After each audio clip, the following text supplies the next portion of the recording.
2025년 9월 한 달 동안 전 세계 금융시장에서는 금이 다시 주목받기 시작했습니다. 특히 중국이 약 15톤의 금을 추가 매입한 것으로 나타나면서 이는 단순한 통계 수치 이상으로 해석되고 있습니다. 글로벌 투자은행 골드만삭스는 같은 기간 전 세계 중앙은행들이 총 약 64톤의 금을 사들였을 것으로 추정했으며 이는 8월에 약 21톤에서 3배 이상 증가한 수치입니다. 이러한 급격한 증가세는 여름 비수기 이후 금 매입이 본격적인 상승 국면으로 진입했음을 의미합니다. 중앙은행들이 표준화된 외환 보유 전략에서 벗어나 달러 중심에서 금 중심으로 전환하는 움직임을 보이고 있는데 그 배경에는 지정학적 리스크와 금융시장 변동성 확대, 그리고 국제 경제의 불확실성이 깊숙이 자리하고 있습니다.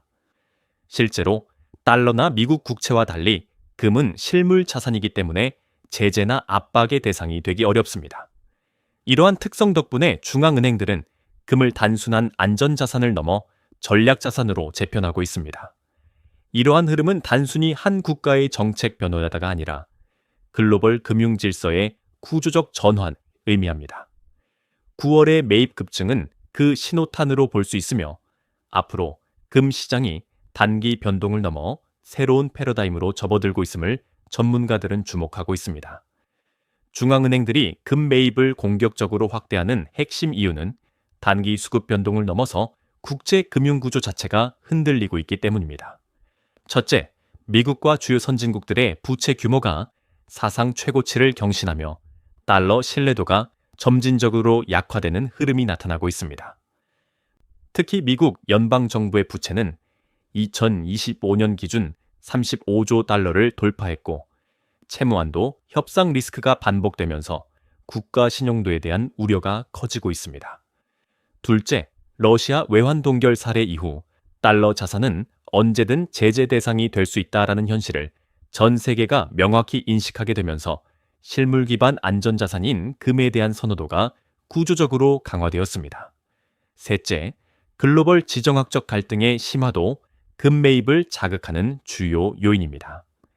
미중 갈등, 중동 지역 불안, 유럽의 에너지 리스크 등은 금융시장에서 변동성을 크게 높였고 이러한 상황에서 중앙은행은 변동성에 취약한 외화 보유액보다 금과 같은 실물 축적을 더 선호하는 경향을 보입니다.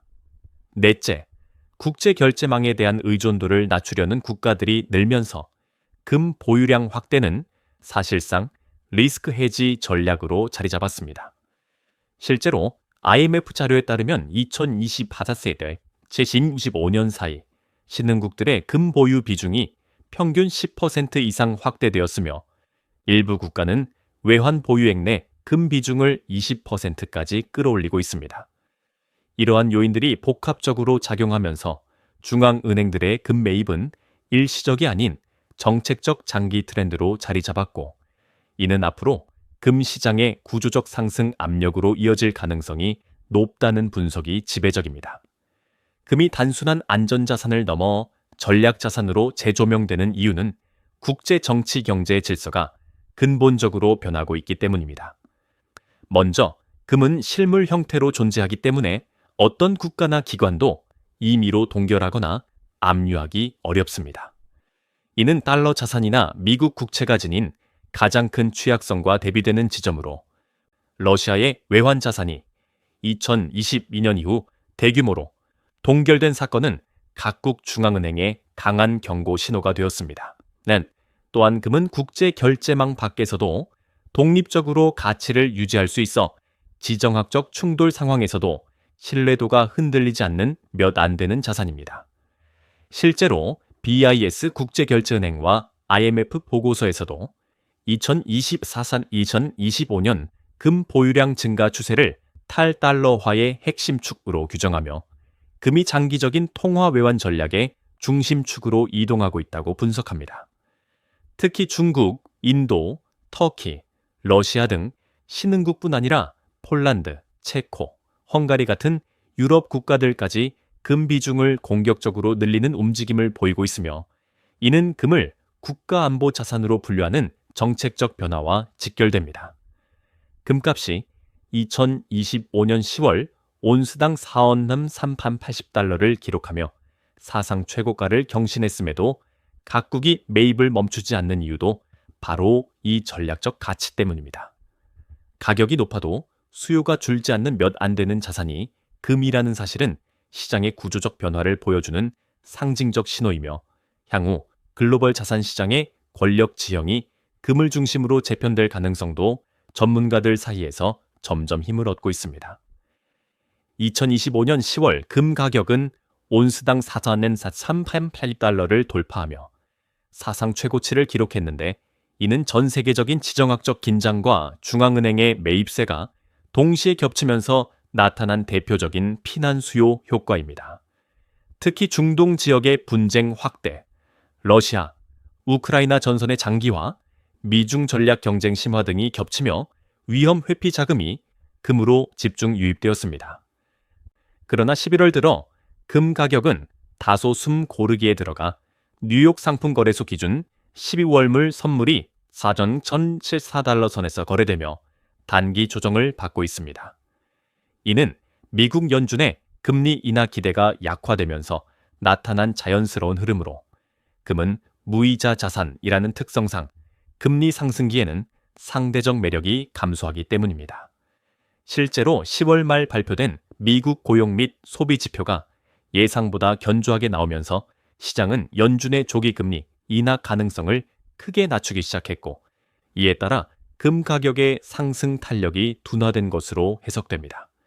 다만 이러한 조정은 구조적인 하락 전환이 아니라 당위 기술적 조정이라는 분석이 우세합니다. 왜냐하면 금 시장의 핵심 수요층인 중앙은행의 매입세는 여전히 견조하며 헤지펀드와 ETF 자금도 변동성은 있으나 순위입 흐름을 유지하고 있기 때문입니다. 또한 미국의 부채 증가와 장기 금리 불안, 글로벌 경기 둔화, 우려는 금의 본질적 매력을 약화시키지 않고 있습니다.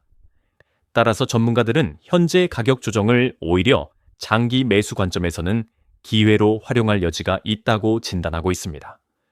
골드만삭스는 최근 보고서에서 금 가격의 단기 조정에도 불구하고 장기 상승 추세는 오히려 더 강화될 것이라고 평가했습니다. 그 핵심 근거는 바로 중앙은행들의 지속적이고 구조적인 순매입입니다. 골드만삭스는 2025년 4분기까지 전 세계 중앙은행의 월평균 금매입 규모가 약 80톤 수준을 유지할 것이라고 전망했는데, 이는 과거 10년 평균치를 크게 웃도는 수치입니다. 특히 중국, 인도, 터키, 러시아 등 신흥국뿐 아니라 폴란드, 헝가리 같은 유럽 국가까지 금 보유 비중을 확대하면서 전 세계적인 매입 트렌드가 형성되고 있습니다. 이러한 매입 흐름을 기반으로 골드만삭스는 2025년 말 금 가격이 온스당 4,900달러까지 도달할 가능성을 제기했습니다. 이는 현재 4,074달러 선의 선물 가격 대비 약 20% 이상 추가 상승 여력이 남아있음을 의미합니다. 또 하나 중요한 요소는 미국의 통화정책 변화 가능성입니다. 미국 경제 지표가 단기적으로 견조하게 나오고 있음에도 불구하고 중장기적인 부채 부담과 경기 둔화 신호는 연준이 결국 완화적 스탠스로 돌아설 가능성이 높다는 분석이 많습니다. 연준이 금리를 동결하거나 인하로 전환한다면 금은 다시 강력한 상승 모멘텀을 확보하게 됩니다.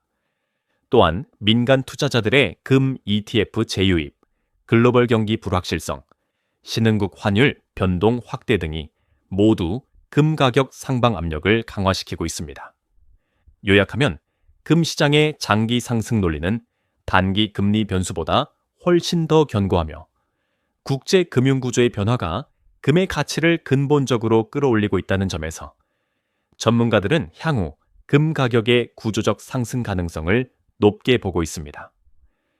러시아 외환자산 동결 사례는 전 세계 중앙은행들의 금 매입 기조에 결정적인 전환점을 만든 사건으로 평가됩니다.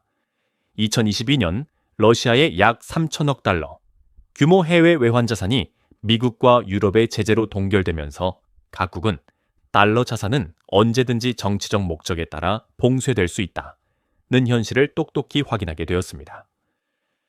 미국 국채 달러 예금 해외 금융기관에 예치된 외환은 모두 해당 국가의 정책적 의지에 따라 접근이 제한될 수 있는 구조적 취약점을 갖고 있습니다. 반면 금은 실물 형태로 보유되기 때문에 어떤 제재나 금융기관의 동결 조치에도 영향을 받지 않으며 국제 결제망 밖에서도 독립적 가치를 유지합니다. 이 때문에 금은 정치적 중립성을 가진 자산, 국가안보 자산이라는 개념으로 재평가되었고, 이는 신흥국뿐 아니라 선진국들까지 금 비중을 늘리는 직접적 동기가 되었습니다. 실제로 IMF 자료에 따르면 2024에 2025년 기간 동안 신흥국의 금 보유 비중은 평균 10.15% 증가했으며, 터키, 러시아, 인도뿐 아니라 폴란드, 헝가리 같은 유럽 국가들도 공격적으로 금을 사들였습니다. 이는 단순한 외환 다변화 차원을 넘어 국가 경제의 생존 전략으로 금이 자리 잡았다는 것을 의미합니다. 즉, 러시아 사례는 글로벌 경제에 금의 본질적 가치를 극적으로 각인시킨 사건이었고, 이 사건 이후 중앙은행들의 금 매입은 일시적 대응이 아닌 장기 정책으로 굳어졌다는 분석이 지배적입니다. 현재 금 시장은 단기적으로는 미국 연준의 금리 정책에, 장기적으로는 전 세계 중앙은행들의 매입세에 의해 이중 구조로 움직이고 있습니다.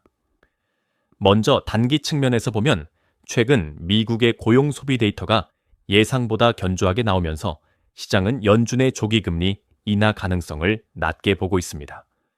이에 따라 금은 무이자 자산이라는 특성 때문에 단기 매력이 약화되며 뉴욕 상품 거래소 기준 12월물 가격이 약 4,174달러 선에서 등락을 반복하는 조정 흐름을 보이고 있습니다. 특히 미국의 서비스 PMI와 실업률 지표가 연준의 긴축 지속 가능성을 높이는 방향으로 발표되면서 금 가격의 상단을 제한하는 요인으로 작용하고 있습니다.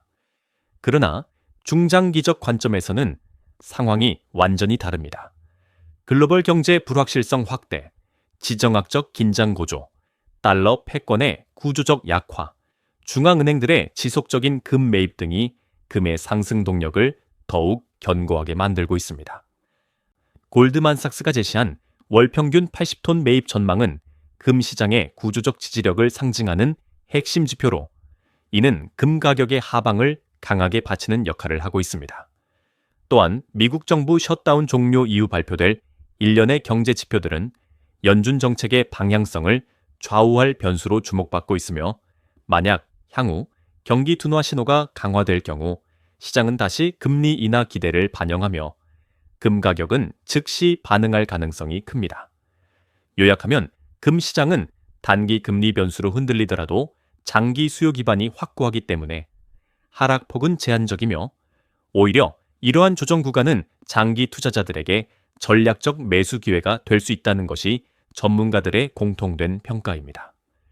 개인 투자자의 관점에서 금은 단기 시세 차익을 노리는 투기 자산이 아니라 장기적인 안정성을 확보하는 핵심 자산이라는 점을 명확히 이해할 필요가 있습니다. 현재 금값은 2025년 10월 사상 최고치인 온스당 4,080달러를 기록한 이후 전년 1,014달러 수준으로 조정된 상태이지만, 이는 구조적 약세 전환이 아닌 당위 기술적 조정으로 보는 것이 전문가들의 일관된 의견입니다. 따라서 개인 투자자는 단기 변동성에 과도하게 흔들리기보다는 자신의 포트폴리오에서 금을 어떻게 배분할지 전략적으로 고민하는 것이 중요합니다. 일반적으로 한국 투자자 기준 금 비중은 전체 자산의 1~25% 사이가 적정하다는 분석이 많으며, 특히 글로벌 경기 둔화 우려와 달러 가치 변동성이 커지는 국면에서는 금의 방어력이 더욱 부각됩니다.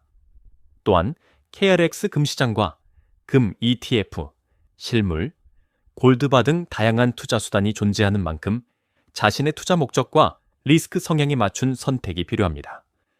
단기적으로 금리 인하 기대 약화가 금의 상승 모멘텀을 제한할 수 있지만, 중앙은행들의 월평균 80톤 수준의 매입세와 글로벌 지정학적 리스크 확대는 금의 장기적 가치를 확고히 지지하는 요소입니다. 결론적으로 금은 지금 사야 할 자산이 아니라 언제나 일정 비율로 가져가야 할 자산이며, 조정 구간을 활용해 점진적으로 매수하는 전략이 가장 합리적이라는 평가가 우세합니다.